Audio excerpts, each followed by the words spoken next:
রহমতুল্লাহি ওয়া বারাকাতুহু। শুভ সকাল সবাইকে। আমি মাহমুদুল হাসান মুন্না, রোল নম্বর 33। আমি আমার আলোচনার প্রারম্ভে আমাদের রাষ্ট্রবিজ্ঞান বিভাগের সম্মানিত প্রভাষক মোহাম্মদ জাহিদুল ইসলামকে অসংখ্য কৃতজ্ঞতা জ্ঞাপন করছি আমাকে সুযোগ প্রদানের জন্য।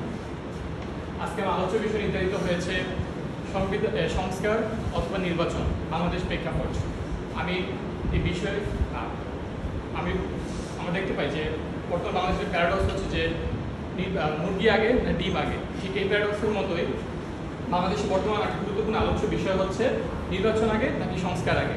আমার ক্ষুদ্র দৃষ্টিতে মনে হয় বাংলাদেশে বর্তমানে নির্বাচনের চেয়ে অধিক প্রয়োজনীয় হচ্ছে কিছু প্রয়োজনীয় সংস্কার। আমি আমার দাবির সপক্ষে কিছু যুক্তি সংক্ষেপে পেশ করছি। দেশ পতাকা মানচিত্র, দেশ পতাকা ভাষা বদলিয়েছি বারবার, তবু উন্নত হয়নি রাষ্ট্র সংস্কার। গত 78 বছরে আমরা আমাদের দেশ পতাকা ভাষা তিনবার বদলিয়েছি, কিন্তু আদৌ আমরা রাষ্ট্র সংস্কারে কি সুযোগ পেয়েছি? পাইনি। এটি একটি সুবর্ণ সুযোগ, যেটা আমাদের জুলাই আন্দোলনে হাজারো হাজার জীবন তাজা প্রাণ উৎসর্গ করে আমাদের সেই সুযোগটি দাঁড় করিয়ে দিয়েছে। তাই এখনই সেই মোক্ষম সুযোগ আমাদের সেই সুযোগটিকে কাজে লাগানো। অন্তর্বর্তীকালীন সরকারের প্রধান উপদেষ্টা ডক্টর ইউনূস আল জাজিরাকে দেওয়া এক সাক্ষাৎকারে বলেন, জুলাই বিপ্লবের হাইলাইট ছিল সংস্কার ও একটি নতুন বাংলাদেশ তৈরি করা। শুধু একটি নির্বাচন দিলে নতুন বাংলাদেশ তৈরি হয়ে যাবে না। আমার আবু সাইদ মুগ্ধ, তারা শুধু একটি ভোটের জন্য তাদের জীবন উৎসর্গ করেননি, চেয়েছেন পুরো দেশ রাষ্ট্র কাঠামোকে একদম আমূল পরিবর্তন করার জন্য। তারপরে আমি আমার দাবিকে যৌক্তিকভাবে শক্তিশালীভাবে প্রমাণের জন্য আমি বাংলাদেশের রাজনৈতিক সংস্কৃতিকে বিশ্লেষণ করতে চাচ্ছি। আমরা দেখি ওয়াল্টার এ রোজেনব্যার্গ রাজনৈতিক সংস্কৃতিকে, পলিটিক্যাল কালচারকে দুটি ভাগে ভাগ করে, integrated political culture and fragmented political culture. তো আমরা দেখতে পাই বাংলাদেশের মধ্যে ফ্রাগমেন্টেড পলিটিক্যাল কালচার বা বিচ্ছিন্ন রাজনৈতিক সংস্কৃতি বিদ্যমান, সমন্বিত রাজনৈতিক সংস্কৃতির পরিবর্তে। কেন আমরা দেখব আমাদের দেশে রাজনৈতিক দলগুলোর মধ্যে রয়েছে ক্লাস, অন্তঃকন্দল, পলিটিক্যাল পোলারাইজেশন খুবই এখানে উচ্চ। তো এই জন্য আমরা এছাড়াও দেখতে পাই বিগত সময়গুলোতে আমরা যদি তাদের শাসনামল দেখি, আমরা দেখেছি যেই লঙ্কা এসেছে সেই রাবণ হয়ে গিয়েছে। এবং আমরা দেখেছি সে সময় যে বিগত 3 নির্বাচন যদি দেখি, ডামি নির্বাচন, সেখানে মৃত ব্যক্তিরা এসে জীবিত হয়ে ভোট দিয়েছে এবং আরও অনেক ভোটে ব্যাপক কারচুপির ঘটনা ঘটেছে। তাই আমরা চাই না এমন কোনো ঘটনার পুনরাবৃত্তি আবার হোক। তো এরপরে আমরা যদি দেখি এলমন্ড এবং ভার্বা, তারা হচ্ছে রাজনৈতিক সংস্কৃতিকে 3টি ভাগে যে ভাগ করেছে, পলিটিক্যাল ওরিয়েন্টেশনগুলো হচ্ছে পেরোকিয়াল, পার্টিসিপেট এবং সাবজেক্ট পলিটিক্যাল কালচার। তো এর মধ্যে আমরা দেখতে পাই বাংলাদেশের মধ্যে সাবজেক্ট পলিটিক্যাল কালচারটা বিদ্যমান বা বর্তমান রয়েছে। কীভাবে?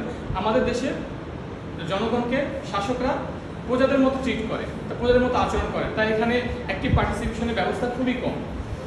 পাশাপাশি আমাদের রাজনৈতিক দলগুলো পার্টিসান পলিটিক্যাল কালচার ফলো করে, অর্থাৎ এখানে পার্টি এবং স্টেটকে আলাদা করা খুবই কঠিন। পার্টি এতটাই শক্তিশালী অবস্থানে থাকে, তাই পরবর্তীতে কোনো রাজনৈতিক দল আসলে যে তারা সংস্কারের মনোভাব ধারণ করবে, এই বিষয়ে আমরা খুবই উদ্বেগজনক এবং আমরা আশাহীন। কেননা এটা আমরা বিগত শাসনামলগুলো পর্যালোচনা করলে দেখতে পাই, যারা সংবিধানকে অনেকবার কাটাছেঁড়া পরিবর্তন করেছে। এবং আমরা এমনটা চাই না যে বিগত সরকারের মতো কেউ হাসিনা সরকারের মধ্যে এসে বলুক যে বেশি কথা বললে সব বন্ধ করে দিব। আমরা চাই যে এমন সরকার আসবে বা এমন ব্যবস্থা, একটা রূপ কাঠামো দাঁড় করিয়ে দিয়ে যাওয়া হোক, যেটাকে অনুসরণ করতে পরবর্তী রাজনৈতিক দলগুলো বাধ্য থাকবে এবং তখনই আমার সোনার বাংলাদেশ তৈরি হবে। আমি রাষ্ট্রবিজ্ঞানের ছাত্র হিসেবে আমাদের পক্ষে রাষ্ট্রবিজ্ঞানের কিছু অধ্যাপকের মন্তব্যের বিষয় তুলে ধরছি। যেমন শাহজালাল বিজ্ঞান ও প্রযুক্তি বিশ্ববিদ্যালয়ের অধ্যাপক Mohammad Nazrul Islam sir, political studies বিভাগের অধ্যাপক, তিনি বলেন, বাংলাদেশ দলীয় সরকারের অধীনে অবাধ ও সুষ্ঠু নির্বাচন সম্ভব নয়। কাজে অবাধ ও সুষ্ঠু নির্বাচনের জন্য যে নামে ডাকা হোক না কেন, নির্বাচনকালে নির্দলীয় তত্ত্বাবধায়ক সরকার বা অন্তর্বর্তী সরকারের বিকল্প নেই। নির্বাচনের আগে প্রয়োজনীয় সংস্কার করতে হবে। সূত্র দেশ রূপান্তর, প্রকাশ 24 নম্বর 2024।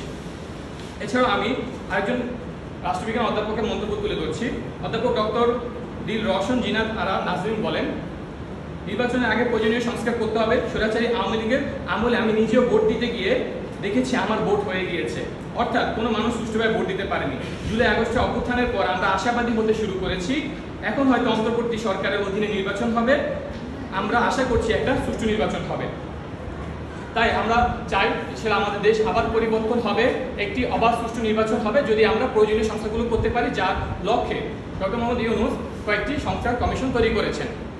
যেমন পুলিশ প্রশাসন, সংবিধান, জনপ্রশাসন, এরকম আরও কয়েকটি সংস্কার কমিশন তৈরি করা হয়েছে এই লক্ষ্যে। আমি শেষে আমার কথা ইতি টানার পূর্বে কবি সুকান্ত ভট্টাচার্যের সুরে সুর মিলিয়ে বলতে চাই, যতক্ষণ দেহে আছে প্রাণ প্রাণপণে পৃথিবী সরাবো জঞ্জাল, এই বিশ্বকে শিশুর বাসযোগ্য করে যাব আমি, নবজাতকের কাছে আমার এই দৃঢ় অঙ্গীকার। সর্বশেষে সব কাজ সেরে আমার দেহের রক্তে নতুন শিশুকে করে যাব আশীর্বাদ, তারপর হবে ইতিহাস। ধন্যবাদ সকল।